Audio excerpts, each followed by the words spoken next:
Bills for introduction. There are no bills for introduction. The House then comes to questions for oral answer, and the first question stands in the name of the Honourable Leader of the Opposition. Mr. Speaker, my question is to the Prime Minister.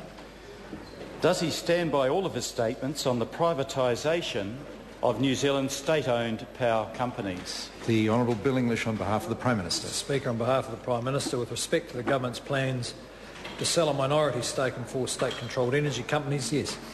The Honourable Leader of the Opposition. Mr. Speaker, is Contact Energy, privatised by National Party in 1992, an example of a company in which control, 1999, a company in which control has now been lost to foreigners? If not, why did he say in answer to that yesterday, nothing can be further from the truth, when the majority of shares are foreign-owned and the majority of directors are foreigners? The Honourable Bill English. Well, Mr. Speaker, Contact Energy is not the model the government's following. In that model, it was wholly privatised, and a big chunk of it was sold initially, I think, to Edison Mission, and then which was on-sold to Origin, who ended up now owning 50%. The government is pursuing a different model, 51% Crown ownership, and Kiwi mums and dads at the front of the queue. Point of order, the Honourable Leader of the Opposition. Mr. Speaker, you'll recall that I asked the Prime Minister why he said yesterday nothing could be further from the truth than that control of Contact had passed to foreigners. I had no answer to that. I had a very interesting history. I had no answer to the question. Well, actually, that was a supplementary question. With respect to the members, the question on notice was not that question. And the member asked why, and the Minister gave in his opinion why. Now, it may not have been a very satisfactory why, but that's why there are further supplementaries to test that why answer out, because it clearly wasn't satisfactory to the member. The Honourable Leader of the Opposition. Mr. Speaker, why did the Prime Minister say yesterday nothing could be further from the truth when asked if control of Contact had passed to foreign owners, when the majority of shareholders are foreigners and the majority of directors are also foreigners? The Honourable Bill English. Well, Mr. Speaker, again, the member is describing a sale quite different from what the government is proposing. In that case, the reason a majority of foreigners own the thing is because the government sold about 50% of it ultimately to a foreign owner. This time, a cornerstone shareholding. This time there is no cornerstone shareholding being proposed. The government is putting forward a model with much more like Air New Zealand, 51% government ownership. Order. What I'll do, if it's his persistence, the member, invite him to repeat his question exactly as he put it, because it would appear the Minister may not have heard it. It appears so, Mr. Speaker. From memory, why did he say yesterday nothing was further than the truth, than that foreign ownership, that Contact Energy, when privatised, was passed over into foreign control, when in fact the majority of shares are foreign-owned and the overwhelming majority of directors are foreigners?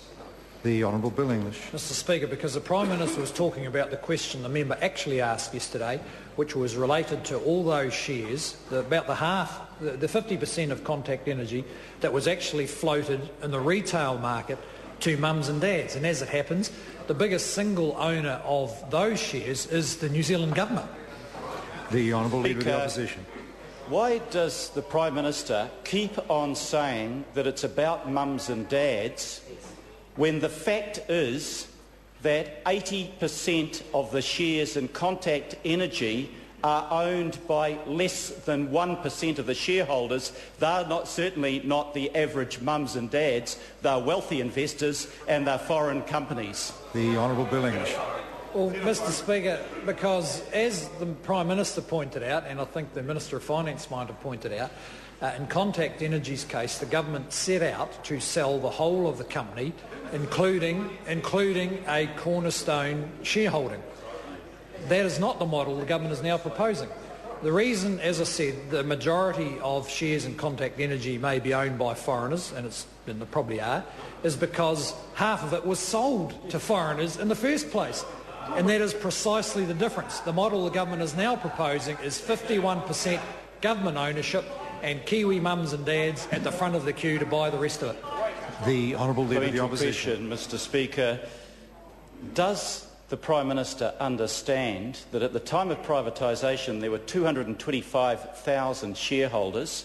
That's now dropped to 80,000 shareholders as of August. And what does that represent if not the sale of shares from the mums and dads to the wealthy investors and the big corporates? The Honourable Bill English. Well, in the first place, the member doesn't know who those shares might have been sold to. And secondly, if this does come down to a matter of trusting New Zealanders, we believe New Zealanders want to invest in New Zealand.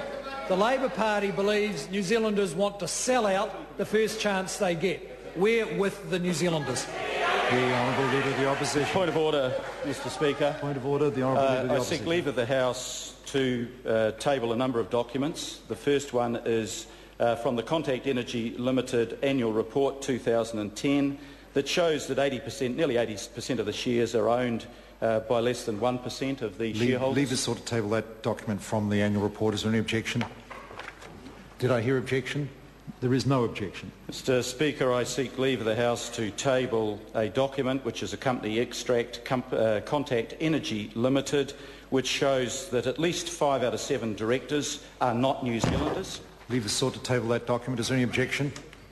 There is no objection. Mr Speaker, I seek leave of the House to table a document from the Parliamentary Library which shows that the number of shareholders, 225,000, is now dropped to 80,911, presumably mum and dad investors selling out. Order.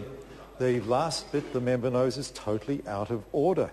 Totally out of order, because that was not a necessary description of the document. Leave us sort to table that document. Is there any objection? There is objection to the tabling of that last document.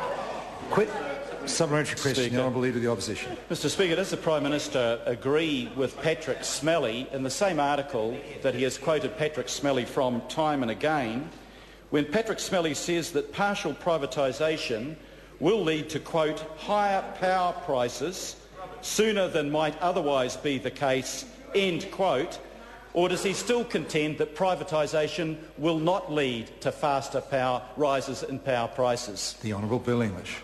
Mr Speaker, no, I don't agree with Patrick Smelly. In fact, the Labor Party should be apologising for what happened while all these companies were in 100% state ownership. Power prices went up 70% in 8 years. And the future of power prices actually will be determined by the competitiveness of the market, and this government has moved to improve the competitiveness of the market and protect consumers from rapacious state-owned companies. The Honourable Leader of the Opposition. Question, Mr Speaker. Does the Prime Minister accept the figures set out in the business section of the Dominion this morning that shows that the privatised company Contact is charging to a typical 4-person household in Wellington $500 a year more in power prices than any of the state-owned enterprise power company alternatives? The Honourable Mr Speaker, I haven't seen those figures, so I can't comment on them. But it would be a bit bizarre if the Labor Party believed that one power company can consistently charge a lot more than the rest of them and retain all its customers. In the long run, that simply cannot be the case. And in fact, my understanding is Contact Energy are losing customers, probably because its prices are too high. Question number 2, Michael Woodhouse. Thank you, Mr Speaker. My question is to the Minister of Finance and asks, what progress has the government made